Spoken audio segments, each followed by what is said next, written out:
Hey everyone, it's Mike from Overground here, and welcome to my Omnimon Blue Turbo, I'm calling it the 2x2 deck list. And this is the deck list that I used to take on second place twice. So there were two official Bandai, well more than two, but two for me specifically. But this weekend was the official Bandai Webcam tournament series that was held across, not completely globally, because in Latin America their tournaments were delayed by about a week or so due to lack of product. But in North America specifically, we had a bunch of different TOs organizing webcam tournaments, and like Core TCG was in the States. There was also Carta Magica, and one more that I can't really remember right now. But in my case, I ended up entering two events held by Carta Magica. And if you don't recall, Carta Magica was actually the TO that hosted the webcam tournament last weekend, where I ended up coming in first place, also with Omnimon Blue. But yeah, I played in both days this weekend, Saturday and Sunday. That's the first two, and I got second place both times. There's the second two. I'm not going to be going over the card by card for this deck list because, for all intents and purposes, it's basically the same as what you saw last week. There's just about maybe 4 cards difference, and I figured that I'm just going to kind of set it up on the screen now. If you want to pause and we'll take a look at it now, you're more than welcome to. But if you want to stick around and listen to some of the reasonings, and as I kind of explain why certain cards were put in for specific matchups, I mean, I'm glad you stick around. So we're just going to say from Agumon down to Monzaemon, the deck is exactly the same. There are no changes to the rookie lineup or the champion lineup in any way, shape, or form. The big changes come when we get to the ultimates. So the biggest change in the ultimate lineup specifically was that last weekend we were playing a 2-2 split of the Weregurumon from the starter deck and the Zudomon from the starter deck. And my argument was that I wanted 2 of that Zudomon so that way I could give myself an edge in certain matchups where my opponent's Digivolution sources were kind of a big factor in their win condition, and I wanted to take away those sources so I had an alternate win condition in myself. And the alternate win condition then was with Weregurumon itself, as well as the Metal Siegramon and the Mat, which are absent from this deck list, as you will see. And the whole point was that I wanted to take away my opponent's sources so that way I could guarantee the security attack +1 with the Weregurumon inheritable, and just kind of take away options that those extra sources my opponent had would have provided them. So for example, in purple, there's Pagumon. That's very strong. Every time they declare an attack, you get to mill 1 card. That sets up their grave for plays with Piedmon, sets up for plays with Lilithmon, for Night Raid, anything like that. In the mirror match, Upamon specifically is really strong because it just kind of generates free advantage every time you're attacking and your opponent has nothing without a source. And by removing a source, I can actually make sure that my Upamons were always live. This Gomamon as well is very strong because on deletion, the inheritable lets you gain 1 memory. In the red matchup as well, I had to worry about, well, not worry about, but a strong card that they have are their both Agumons. The Agumon that gains the 1000 is the inheritable from the starter deck, as well as the promo Agumon that gives plus 2000 if the name contains Greymon. Then there's the Greymon as well that gives security attack +1. Like, there's so many good inheritable skills that are kind of running around in the format. So there's a lot of value in removing a lot of my opponent's Digivolution sources. However, I found that by focusing on the removal of those sources, I was kind of passing up opportunities to kind of give my deck a bit more consistency across other matchups, and I was taking away my ability to be a bit more aggressive with the deck as a whole, which is why we've come to include a 3rd copy of this Weregurumon. And the reason for this is that I found that there's a lot of opportunities in the game where my opponent just, by circumstance or by chance, has to put down a Digimon with no evolution sources. That's just how the game is played, and that's just how a lot of games ended up happening in my testing. And I found that, why am I trying to take sources away from my opponent to trigger these powerful effects? When in reality, if my opponent just plays a bit too carelessly, or in fact just plays the game normally, a lot of the times these effects will already come online just through the regular progression of a match.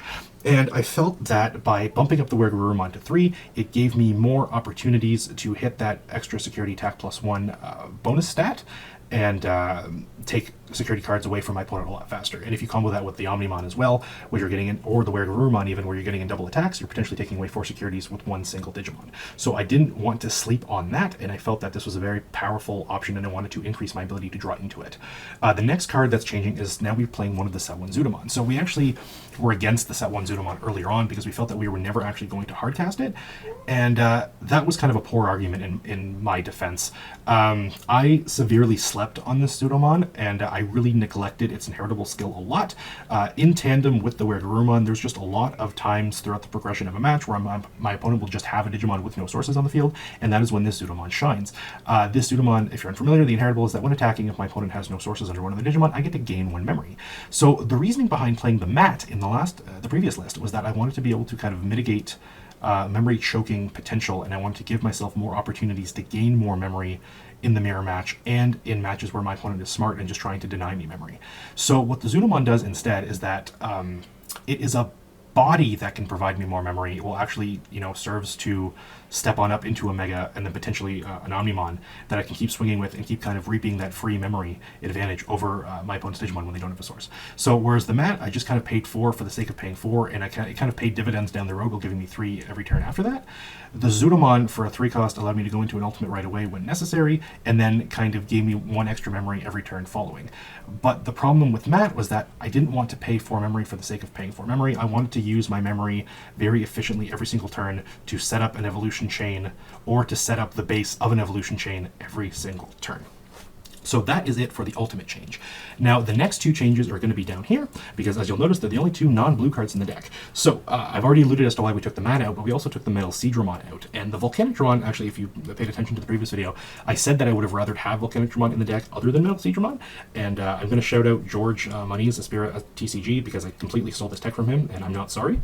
But yeah, Volcanic Dramon did a lot more than Metal Seadramon did in the sense that it helped me clear a lot more cards on a much broader scale, and it was very powerful overall because not only could I drop it, break a board, it also had Security Attack +1, and since it was a red card, I could actually drop Omnimon on top of it as well. So Volcanic Dramon was very good in the Rookie Rush matchup. It came up a lot just kind of in matchups in general where my opponent wanted to go wide, kind of play their own kind of mini Rookie Rush strategy as a side alternate win condition, and I could kind of shut that down with Volcanic Dramon. The newest addition to the deck is actually Puppetmon as well, and this originally was a second Volcanic Dramon in testing, but I found that with the 2 Volcanic Dramon, it was very bricky, and I would draw multiples of them very often, and I didn't want to have multiple copies in my hand, especially in matchups where it wasn't conducive to the win strategy. So what Puppetmon does instead is that when Puppetmon comes into play, I get to suspend one of my opponent's Digimon, and none of my opponent's Digimon can unsuspend during their next unsuspend phase.